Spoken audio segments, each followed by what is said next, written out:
Bonjour Joseph. Bonjour Cyrielle. Bonjour. Bonjour Gérard, j'ai mis une veste tellement je suis honoré de Oui. vous rencontrer C'est bien, aujourd'hui. ouais, c'est bien.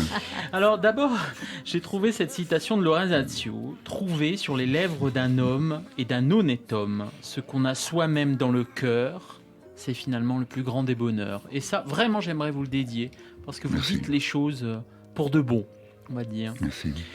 Alors je vous écoute depuis le début et je dois dire que vous dépeignez parfaitement bien les tableaux de votre vie. On s'y croirait. Je sais que le plus grand metteur en scène du monde c'est Dieu, mais vous n'êtes pas mal non plus en la matière.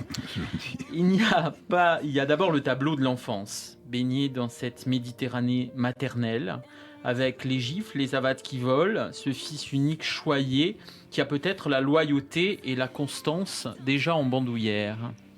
Il y a ensuite ce Paris des années 50, le tableau que nous pourrions appeler, dites-moi si je me trompe, sur le strapontin de Bobino, pourquoi Oui, pas des années 60 plutôt. Des années 50 d'abord, non Oui. 48, 50, vous Oui, aviez... enfin j'ai 2 ans, donc je suis un Ah, peu- les années c'est un peu 50, tôt c'est pour de découvrir, 50 à 59. Brassens, oui, d'accord. Ah, D'accord. voilà, oui, c'est dans La ce fin des sens-là. années 50 pour Oui, être... fête comme des ça, années 50, voilà. Brassens. On fait mich-mich, allez. Voilà, on fait mich-mich, Ok. allez.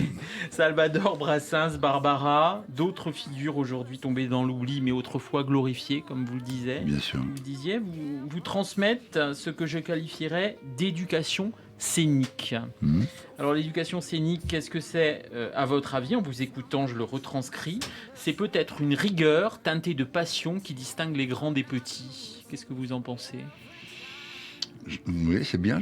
Je me fie toujours des phrases où à la fin on opine un peu du chef en disant c'est beau. Ah non, mais justement, vous pouvez me dire que vous n'êtes pas d'accord ici. C'est ça le C'est le but. luxe. Oui. Non, mais je ne l'ai pas assez bien suffisamment assimilé tout de suite. J'étais D'accord. tout à ce que j'allais vous dire, donc c'est idiot, j'ai pas écouté. Bon. Pardon. Faut peut-être la redire. Joseph Agostini. Alors, la rigueur teintée de passion qui distingue les grands des petits. Vous nous avez beaucoup Ah. parlé de cette rigueur Ah oui, qui oui. fait Bah, c'est la gentil, différence. oui. Ouais, c'est gentil, mais enfin, je vais pas non plus approuver parce que c'est assez immodeste ce truc que Mais je d'approuver. vous parlais aussi de la rigueur des autres que vous Ah, admiriez. très bien, oui, oui, hein, absolument, Gérard. absolument. Ce sont des exemples. Oui, oui.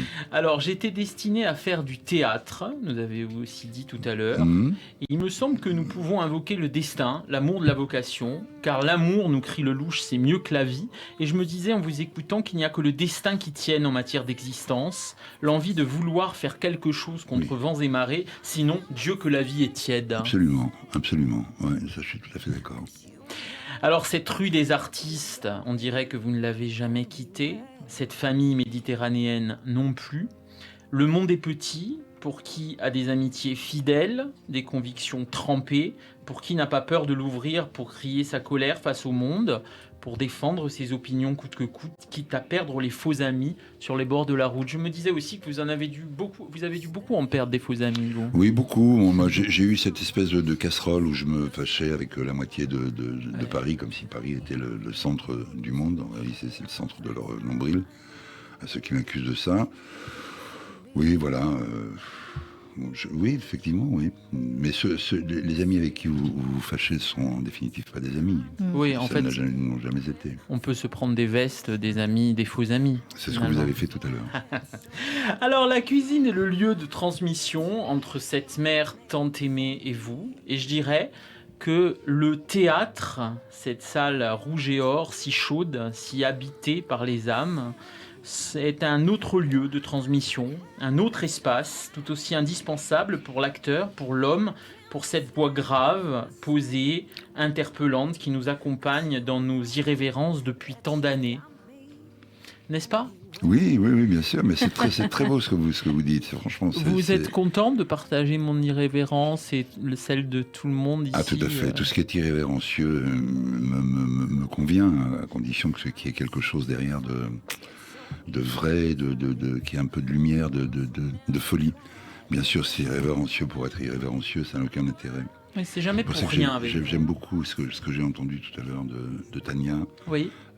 Et moi, je tiens à saluer ce genre de performance. J'ai toujours été admiratif de ceux ou celles qui font des one-man comme ça.